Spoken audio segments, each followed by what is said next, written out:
Hello and welcome everyone to our first podcast on targeted temperature management for cardiac arrest with non-shockable rhythm, the Hyperion Trial. In 2002, the Haka group did a study on post-cardiac arrest patients following ventricular fibrillation. They found that neurological benefit of inducing hypothermia in this group of patients. A similar study was done in 2013, this time in patients who had out of hospital cardiac arrest and they were induced hypothermia to 33 degrees centigrade. But this study found no benefit of inducing hypothermia on the neurological outcomes. A subsequent subgroup analysis was also done in patients who had non-shockable rhythm, but these patients also showed to have no benefit. In 2015, ESICM and the European Resuscitation Council produced guidelines on the post-resuscitation care. In this, they recommend that the patient should undergo hypothermia irrespective of the cause of the arrest. So as we see, there is a lot of ambiguity in the literature and it is not yet established as to hypothermia should be induced or not, especially in non-shockable rhythm patients. So the objective of this current study was to assess whether moderate therapeutic hypothermia at 33 degrees centigrade can be compared with targeted normothermia, that is 37 degrees centigrade, and look for improved neurological outcome in patients with coma who had been successfully resuscitated after cardiac arrest with non-shockable rhythm. The inclusion criteria were patients with age more than 18 years, cardiac arrest with non-shockable rhythm, and getting admitted to the ICU with a GCS of less than 8. The exclusion criteria being a no flow time of more than 10 minutes, low flow time of more than 60 minutes, hemodynamic instability with a norepinephrine dose of more than 1 mics per kg per minute, time from cardiac arrest to screening for more than 300 or more event patients. Randomization and blinding was done with 1:1 wave-based system with permitted blocks of varying size and with stratification according to the center and the cause of cardiac arrest, that is presumed cardiac or presumed non-cardiac. The psychologist who assessed the primary outcome of this trial in all the patients was unaware of the group assignments. Now, what interventions were done? In the hypothermia group, 33 degrees centigrade was introduced and maintained for 24 hours. While slow rewarming was done to 37 degrees centigrade with a target rewarming rate of 0.5 to 0.25 centigrade per hour, and the target temperature of 37 degrees centigrade was maintained for the next 24 hours. Normothermia group had the body temperature maintained at 36.5 to 37.5 for 24 hours. The follow-up and outcome: all surviving patients were followed up until day 90 after randomization. The primary outcome was survival with a favorable day 90 neurological outcome, which was assessed with the use of cerebral performance category, the CPC scale. And a favorable neurological outcome was defined as CPC score of 1 or 2.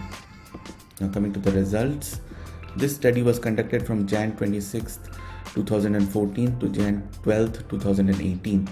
4,466 patients were admitted to the ICU with cardiac arrest during the time, and out of them 584 were ultimately randomized. 287 were assigned to the hypothermia group and 297 to the normothermia group. As 3 patients withdrew consent, 284 patients were included in the analysis, and 1 patient in the hypothermia group and 2 patients in the normothermia group could not be followed up and were presumed to be dead.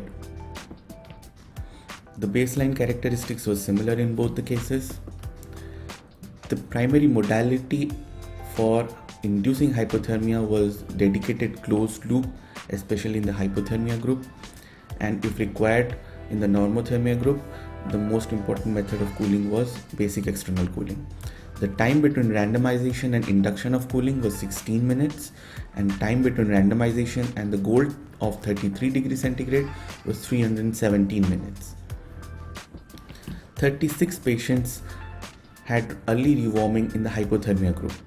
The main reasons were suspicion of brain death, hemodynamic instability, cardiac arrest, and bleeding.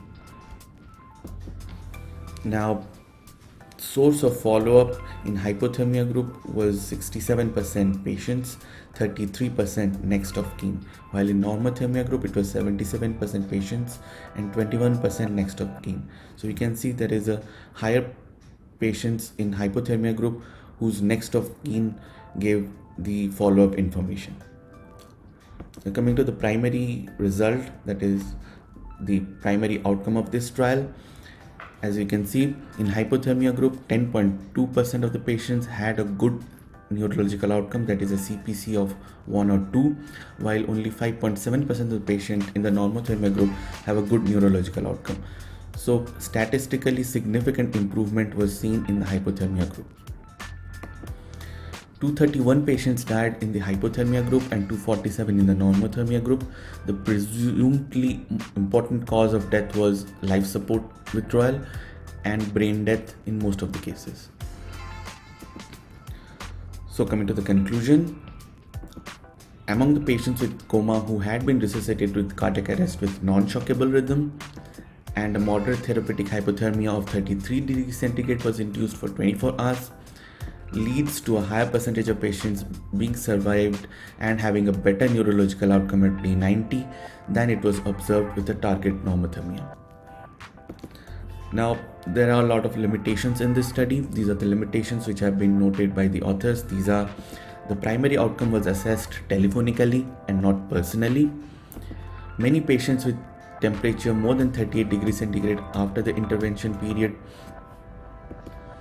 The intervention group as such had the temperature managed for a longer period of time, that is 56 to 64 hours, while in the control group it was managed for 48 hours. Missing patients were assumed to be dead. And last but the most important aspect is the low fragility index. So it was only 1 in this particular study. The duration of sedation and the target were different in both the groups. This could be a major concern because they targeted a sedation of -5 RASS in the intervention group, while a sedation score of 0 was selected in the control group. The intervention group, the follow-up data was predominantly collected from the next of kin, and the method of cooling and the method of monitoring the temperature were not standardized in this study. 42% of the patients were withdrawn for hypothermia, citing the suspicion of brain death. This is basically a subjective assessment and could have led to bias. So the take-home message is, the study's conclusion cannot be taken as practically valid because of the low fragility index, that is only 1, and this is less than the missing person data and the people who withdrew from the trial, that is 6. And there are major treatment differences in both the group, especially in the duration of temperature control and the sedation that was induced, which both can affect the neurological outcome. But with guidelines already recommending hypothermia in all patients with low GCs following cardiac arrest, this study will definitely have a major impact in the future guidelines and will be cited as an important positive trial showing the benefit of hypothermia. But we also have to look at the other aspect. The important thing that the study shows, it shows that there is no harm of inducing hypothermia, which could be a positive thing as well. And we believe, in spite of all the limitations in this trial, this study will establish the role of hypothermia in all post-cardiac arrest patients, especially those with low GCS. But we do need more trials to establish the role of hypothermia in this group of patients. Thank you for your patience, and please go to our blog in our website for more in-depth analysis on Hyperion Trial.